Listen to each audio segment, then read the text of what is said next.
The massive doors of the Galactic Senate chamber opened with a deep rumble that echoed through the vast hall. Admiral Jake Morrison walked forward, his black uniform crisp and his shoulders straight. Behind him came diplomat Helen Burke in her dark blue suit and Dr. Carl Hayes carrying a briefcase full of Earth's scientific achievements. Their footsteps clicked on the polished floor as thousands of alien eyes watched them. The chamber was huge, bigger than any stadium on Earth. Curved rows of seats rose up like a giant bowl, each section filled with different alien species. The air smelled strange, like metal and flowers mixed together. Lights from 47 different star systems cast rainbow colors across the walls. Jake looked up at the speaker's platform where Chancellor Vex stood. The tall, gray alien had 4 arms and skin that looked like smooth stone. His voice boomed through hidden speakers as he called the session to order. Today we decide if the species called humans will join our Senate as full members, Chancellor Vex announced, or if they will remain in their small corner of space until they prove they deserve our trust. Helen Burke stepped forward first. She had practiced this speech for months, working with the best minds on Earth to make their case. Her voice was clear and strong as she began. Honored members of the Galactic Senate, we come before you not as beggars but as partners. Humanity has achieved faster-than-light travel in just 50 years since we reached our own moon. We have built colonies on 12 worlds and peaceful trade with the few species who would speak with us. She gestured to a holographic display that showed Earth's achievements. Cities on Mars glowed red in the projection. Space stations orbited distant planets. Ships moved between the stars carrying supplies and people to new homes. We offer our skills, our knowledge, and our friendship to this great community of worlds, Helen continued. We ask only for the chance to prove ourselves as equals. A sound like breaking glass came from the Vorthak section. Senator Crix rose from his crystal chair, his body sparkling under the lights. When he spoke, his words came out sharp and cold. Equals? Crix's laugh sounded like wind chimes in a storm. These creatures have been in space for less than a century. We have traveled the stars for 10,000 years. They fight wars on their own planet while we have known peace for millennia. Other aliens began to murmur and click their agreement. The insect-like Zelanti buzzed in harmony while the gas-breathing Neptarians made sounds like escaping steam. Dr. Carl Hayes stepped forward. He was a thin man with gray hair who had spent his life studying alien biology. His hands shook slightly as he activated another display. We may be young, but we learn fast, he said. In 30 years, we have solved diseases that once killed millions. We have cleaned polluted oceans and grown food in desert sand. Our diversity makes us strong. We have 7 billion minds working together. Senator Crick stood again, his crystal body now glowing brighter. Diversity? You mean chaos. Your species cannot even agree on how to govern yourselves. You have hundreds of different governments, thousands of religions, millions of disagreements. How can we trust beings who cannot trust each other? The chamber erupted in alien sounds. Some species hooted their approval while others made grinding noises. Jake Morrison felt his jaw tighten, but he kept his expression calm. Admiral Thex of the Centauri Defense Force raised one of his 6 arms. The blue-skinned alien had been quiet during most debates, but now he spoke with authority. I have reviewed the human military records, Thex said in his deep voice. They are indeed violent, but they are also brave.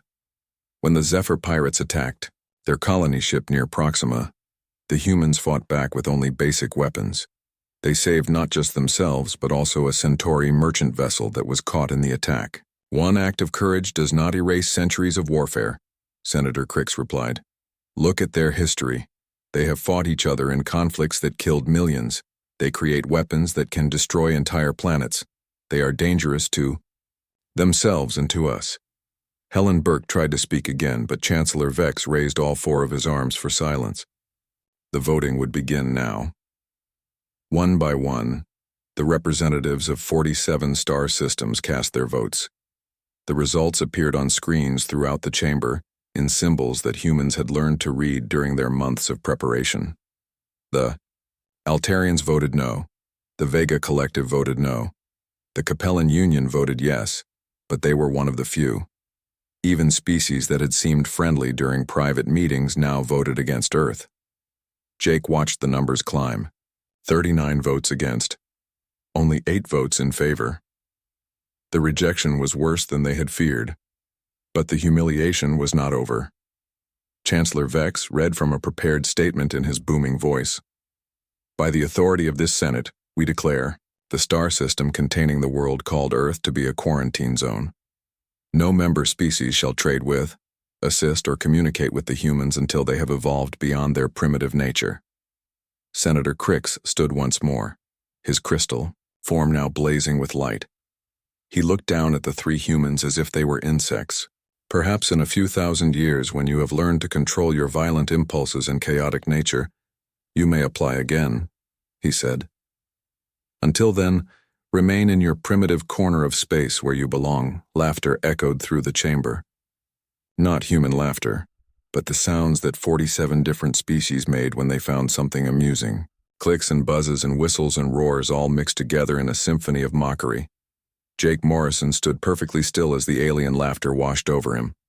His face showed no emotion, but his eyes were cold as space. When the noise finally died down, he spoke in a quiet voice that somehow carried to every corner of the vast chamber. You have no idea what you have just done. The 3 humans turned and walked toward the exit. Their footsteps echoed in the sudden silence. No one laughed as they left. Something in the human admiral's voice had made even the most arrogant aliens hush. As the massive doors closed behind them, Senator Crix turned to his fellow representatives. Good, he said with satisfaction. Now we can return to important matters. But in the corridor outside, Jake Morrison was already activating his communication device. The message he sent back to Earth contained only 3 words. Protocol 7. Begin. Back on Earth, lights began turning on in secret facilities that had been waiting in darkness. The galaxy had made its choice. Now humanity would make theirs. The news reached Earth faster than the human delegation could return home. Every television screen, computer monitor, and communication device on the planet carried the same message. The Galactic Senate had rejected humanity and declared Earth a quarantine zone. President Lisa Carter stood in the Oval Office watching the crowds gather outside the White House. People were not protesting or panicking. Instead, they stood quietly, holding signs that read, "Remember this day and Earth stands alone." The same scene was playing out in every major city across the planet. In Beijing, millions of people filled Tiananmen Square in complete silence. In London, crowds packed Trafalgar Square without making a sound. In Tokyo, people lined the streets as far as cameras could see. The message was clear without words. Humanity had been insulted, and humanity would not forget. Lisa picked up her phone and dialed a number that only 12 people on Earth knew existed. The voice that answered belonged to Dr. Ryan Clark, head of a project so secret that most government officials had never heard of it. Protocol 7 is active, Madam President, Ryan said before she could speak. All facilities are coming online now. How long before we're ready? Lisa asked. 6 months for Phase 1, 18 months for full deployment. But we'll need everyone working together. Lisa nodded even though he couldn't see her. You'll have whatever you need. 3 hours later, Lisa stood before a joint session of Congress and representatives from every nation on Earth. The session was broadcast live to every corner of the planet. When she began to speak, her voice was calm but carried a strength that made people stop what they were doing to listen. Today, 47 alien species told humanity that we are not good enough to join them, Lisa said. They called us primitive. They called us violent. They said we should stay in our corner of space until we learned to behave. She paused and looked directly into the cameras. They were wrong about one thing. We are not going to stay in our corner. We are going to show them exactly what humanity can do when we work together. By the next morning, military recruitment centers across Earth had lines stretching for blocks. But these were not just soldiers signing up. Engineers, scientists, doctors, teachers, and farmers all volunteered for something called the Terra Defense Initiative. No one knew exactly what it was, but everyone wanted to be part of it. On the moon, construction crews began expanding facilities that had been built in secret over the past 5 years. On Mars, mining operations that had seemed small and unimportant suddenly revealed their true size. In the asteroid belt, what had appeared to be simple research stations began assembling into something much larger. Dr. Amy Foster had been waiting for this day since she was a graduate student studying alien technology. Now she stood in a laboratory buried deep under the Swiss Alps, surrounded by the most advanced equipment humanity had ever built. Her team had spent years studying every piece of alien technology they could find, learning how it worked and how to make it better. The Vorthek rely on crystal matrix computers, she explained to her team. They're powerful but predictable. The Zelanti use hive mind processing that's fast but limited to simple tasks. The Centauri have quantum processors that are elegant but fragile. She turned to a wall covered with diagrams and equations. We're going to combine all of them into something none of them have seen before. Adaptive systems that can think like a hive, calculate like crystals, and process like quantum computers all at the same time. Ben Cross, the chief engineer, nodded from his workstation. The shipyards on Luna are ready to start building as soon as we have the first prototypes. We've got construction crews working around the clock. Meanwhile, at a secret base hidden in the Canadian Rockies, Captain Steve Adams was preparing for humanity's first unauthorized journey beyond the quarantine zone. His ship, the Independence, looked like any other human cargo vessel from the outside. Inside, it carried technology that would make alien scientists weep with envy. The stealth system is based on Neptarian phase shift theory, the ship's engineer explained as they ran final checks. But we've improved it. Instead of just bending light around the ship, we're bending space itself. To their sensors, we won't just be invisible. We won't exist. Steve's crew was small but experienced. Each member had volunteered knowing they might never return. They were going to map every major alien installation within 50 light years of Earth, gathering intelligence that would be crucial for what was coming. Remember, Steve told his crew as they prepared to launch, we are not starting a war. We are preparing to end one before it begins. The Independence launched at midnight, invisible to all detection systems. It slipped past the automated sensors that the Galactic Senate had placed around human space and began its journey into the unknown. Back on Earth, the real work was beginning. In laboratories around the world, scientists were solving problems that had puzzled them for decades. The rejection by the Galactic Senate had done something unexpected. It had united humanity like nothing ever had before. Dr. Sam Parker made the first breakthrough in his laboratory in Australia. He had been studying why humans could survive in environments that killed other species. The answer, he realized, was not just biological. It was cultural. Every other species in the galaxy evolved on one world, he explained to his research team. They became perfect for their home environment but limited everywhere else. Humans are different. We evolved to adapt, to change, to survive anywhere. He pointed to genetic scans showing human DNA from different continents. Look at this diversity. No other species has this much variation. It makes us unpredictable to them, but it also makes us incredibly flexible. Meanwhile, Commander Kate Williams was preparing for the most dangerous mission of all. She and her team had undergone genetic modification that would allow them to pass as members of various alien species. They would infiltrate galactic society, learning its weaknesses from the inside. The galaxy has been at peace for so long that they've forgotten how to fight, she told her team during their final briefing. Their security is designed to prevent accidents, not invasions. They never imagined that someone might actually want to hurt them. 3 months after the Senate's decision, the first signs of change became visible. Ships began disappearing from human space, not destroyed but simply gone. Alien intelligence services noted the reduction in human activity and assumed Earth was accepting its isolation. They were wrong. Humanity was not hiding. Humanity was preparing. In secret facilities across the solar system, the greatest minds of Earth were working on projects that would change everything. They were not just building weapons or ships. They were building a future where humanity would never again be dismissed or ignored. The galaxy had made its choice.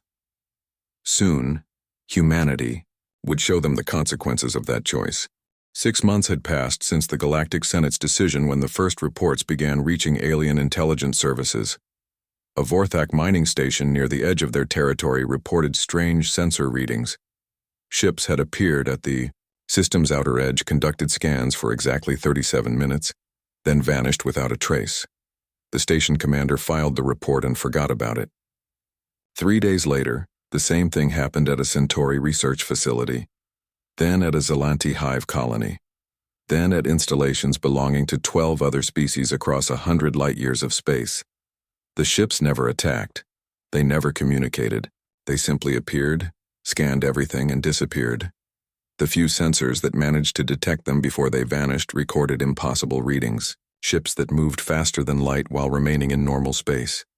Energy signatures that made no sense.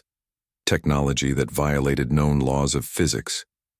Captain Steve Adams stood on the bridge of the Independence as his ship completed its 43rd reconnaissance mission. The stealth systems worked perfectly.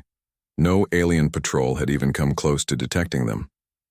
His crew had mapped the locations of every major military base, research station, and government facility in this sector of the galaxy.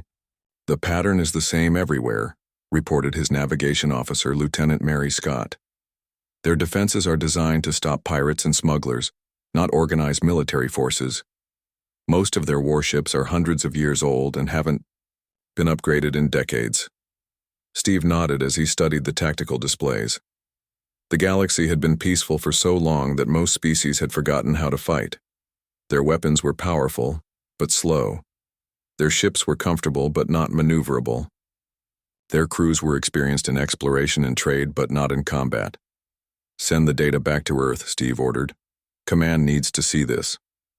While Steve's ship gathered intelligence, Commander Kate Williams was already deep inside Galactic society.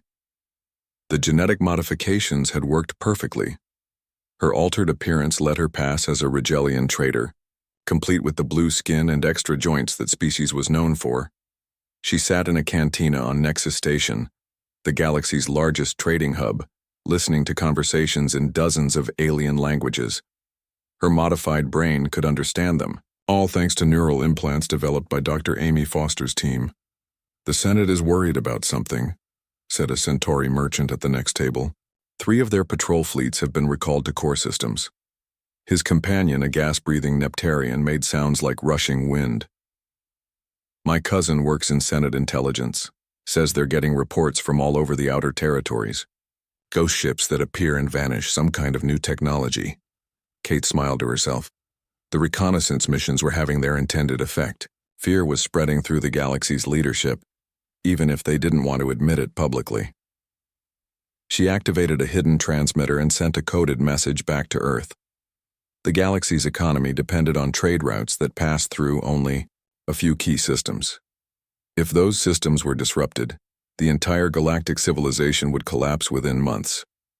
Back on Earth, Dr. Sam Parker was making discoveries that excited him and terrified alien observers at the same time. His research into human adaptability had led to breakthrough after breakthrough. In his laboratory in Sydney, he was creating something that had never existed before. "We call it adaptive technology," he explained to the team of engineers who would implement his designs. "Instead of building one machine that does one job, we build machines that can change themselves to do whatever job is needed." He showed them a small device that looked like a simple metal cube. As they watched, the cube began to reshape itself, flowing like liquid metal until it became a complex tool with moving parts and electronic components. "Traditional alien technology is like a hammer," Sam continued. "Very good at hammering nails, useless for anything else. Our technology is like a Swiss Army knife that can grow new tools whenever it needs them." The implications were staggering. Human ships could reconfigure themselves during battle. Human weapons could adapt to any defense. Human computers could evolve new solutions to problems in real time. Dr. Amy Foster's team had been working around the clock to implement Sam's discoveries. The first prototype ships were already under construction in the hidden shipyards on Luna and Mars. They looked ordinary from the outside, but inside, they contained technology that would seem like magic to alien observers. "The test flight is scheduled for next week," Ben Cross reported during their daily briefing. All systems are performing beyond expectations. Amy smiled as she looked at the technical specifications. The ship they had built was smaller than most alien vessels, but more powerful than anything in the galaxy. It could outrun, outfight, and outlast any ship the alien species possessed. But the real surprise was not the ships or the weapons. It was the people. Commander Kate Williams had not been the only human to infiltrate galactic society. Dozens of others had undergone genetic modification and were now living among the alien species. They worked as traders, researchers, mechanics, and clerks. No one suspected they were human because no one believed humans could change their appearance so completely. These infiltrators were doing more than gathering intelligence. They were quietly recruiting allies. The galaxy was not as united as the Senate pretended. Many species had been ignored or oppressed by the older, more powerful civilizations. The Kepler colonists had been forced to mine dangerous radioactive materials for Vorthak crystal computers. The Tau Ceti researchers had seen their discoveries stolen by Centauri corporations. Dozens of smaller species lived in fear of their more powerful neighbors. Kate found them in cantinas and markets, in research stations and mining colonies. She didn't tell them she was human. She simply asked if they were happy with the way things were. The answer was almost always no. "The Senate doesn't care about us," complained a Tau Ceti scientist named Zex. "They take our discoveries and give us nothing in return. We might as well be slaves." Kate nodded sympathetically. What if there was another way? What if someone was building something better? Word spread quietly through the galaxy's underclass. Rumors of a new power that treated all species as equals. A civilization that judged beings by their actions, not their age or the size of their military. Most dismissed it as wishful thinking. They would not dismiss it much longer. The first major incident happened at the edge of Vorthak space.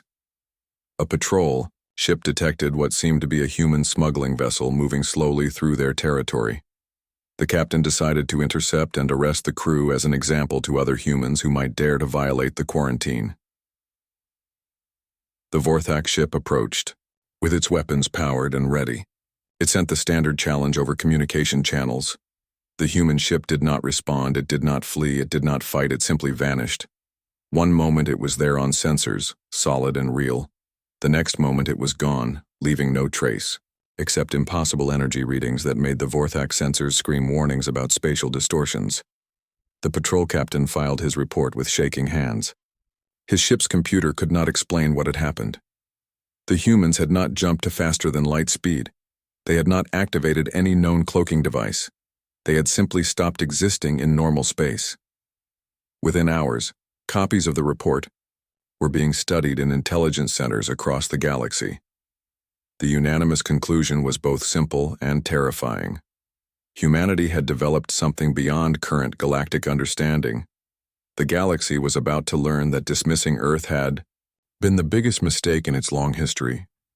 The emergency session of the Galactic Senate was called at midnight, Galactic Standard Time. Representatives who had been sleeping in their beds across 47 star systems received urgent messages that made them abandon everything and rush to Proxima Station. Chancellor Vex stood at the central podium, his forearms trembling slightly as he read from the reports that had flooded in during the past week. Behind him, holographic displays showed star maps with red markers indicating every location where human ships had been detected. In the past 7 days, human vessels have appeared in 17 different star systems, Chancellor Vex announced. They have been spotted near military installations, research facilities, and government centers. In every case, they vanished before our forces could respond. Senator Crix rose from his crystal chair, his body now dim with worry instead of bright with anger. How is this possible? We declared their space a quarantine zone. Our patrol fleets should have stopped any ships trying to leave their territory. Admiral Thex of the Centauri Defense Force stepped forward. The blue-skinned military leader looked tired, as if he had not slept in days. Our patrols never saw them leave, Senator. These ships are using technology we cannot detect or track. They appear and disappear at will. A buzzing sound filled the chamber as the Zelanti representatives communicated in their hive mind language. Their speaker, a creature that looked like a giant insect, clicked its mandibles nervously. "The hive mind is disturbed," the Zelanti speaker announced. "We have analyzed the sensor data from all incidents. The human ships are not using conventional faster-than-light travel. They are moving through space in ways that violate known physics." Murmurs and strange sounds echoed through the chamber as representatives from dozens of species tried to understand what they were hearing. The humans they had dismissed as primitive had somehow developed technology beyond anything the galaxy had seen. But the real shock came when Admiral Thex activated another display. This one showed a map of the galaxy's outer territories, with entire star systems marked in yellow. "The situation is worse than simple reconnaissance," Admiral Thex said.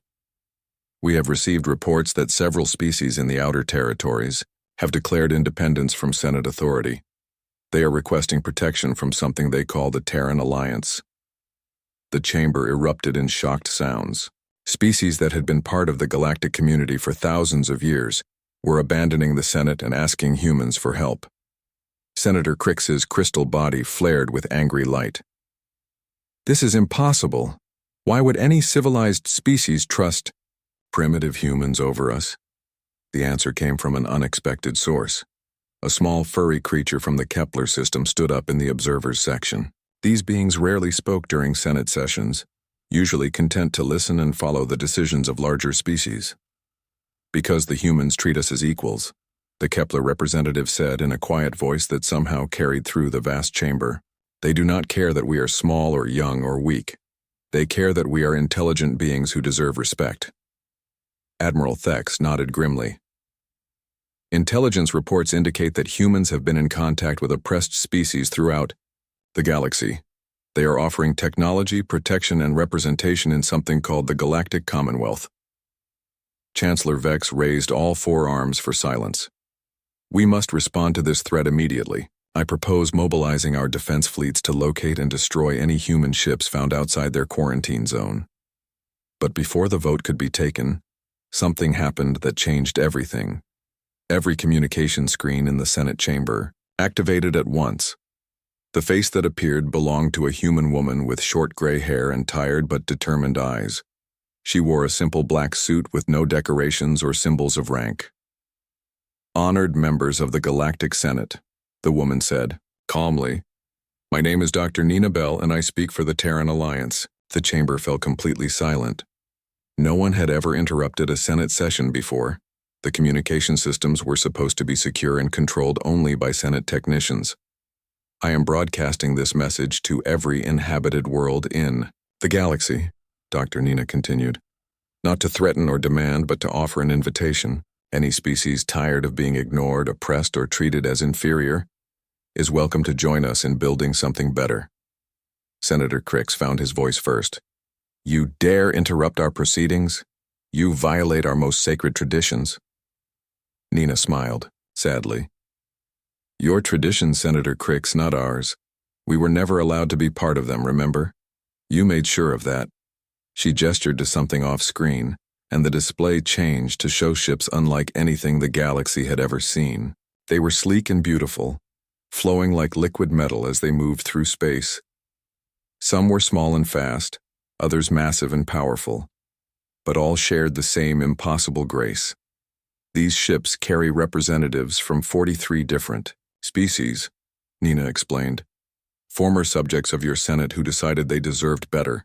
We are not conquerors or invaders. We are liberators." Admiral Thex stepped forward, his military training overcoming his shock. "What do you want from us?" "Nothing," Nina replied simply. "We no longer need your approval or permission. We are here to tell you that your monopoly on galactic civilization is over. There is a new power in the galaxy now, one based on cooperation instead of domination." The chamber erupted in angry sounds from dozens of species. Representatives shouted demands and threats in languages that had not been used for warfare in centuries. But Nina waited patiently for the noise to die down. "You have a choice," she said when silence returned. "You can continue trying to maintain your old system of control, or you can join us as equals in building something better. But you can no longer ignore us or dismiss us as primitive." The transmission ended, leaving the Senate chamber in stunned silence. Within hours, the reports began flooding in.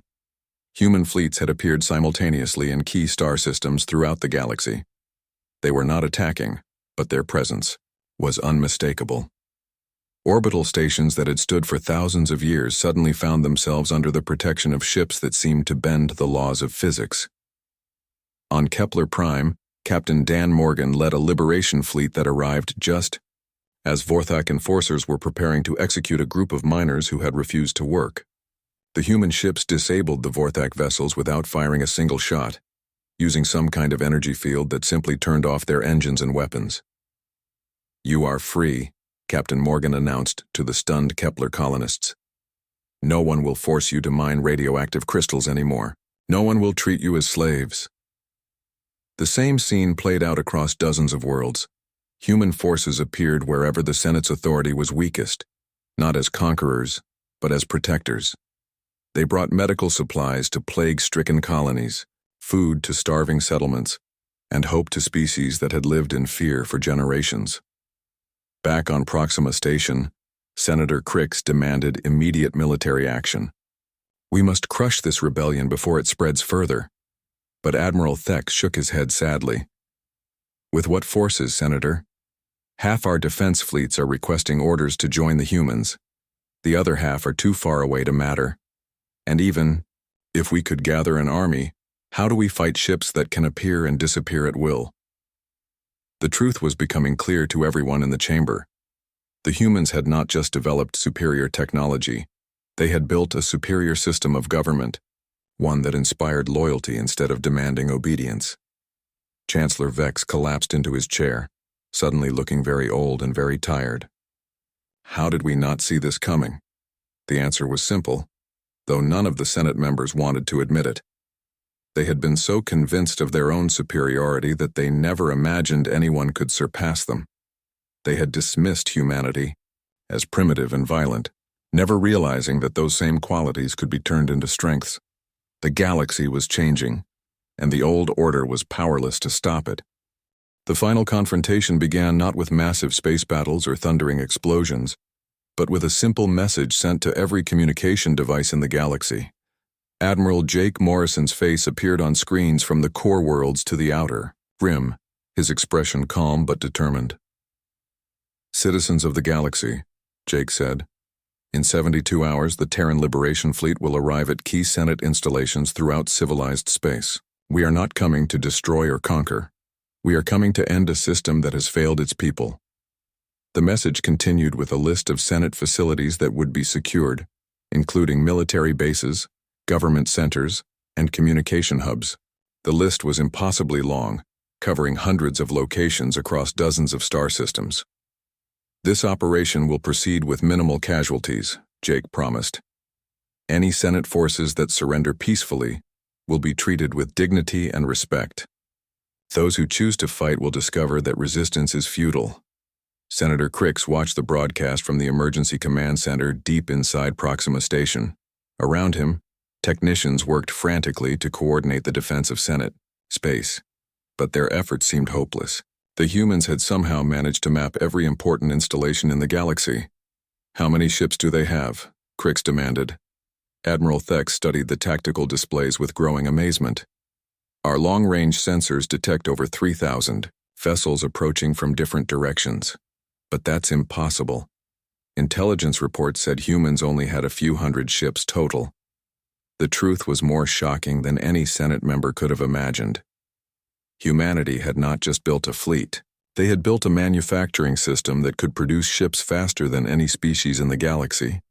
Dr. Amy Foster's adaptive technology allowed human shipyards to reconfigure themselves constantly, building exactly what was needed for each mission.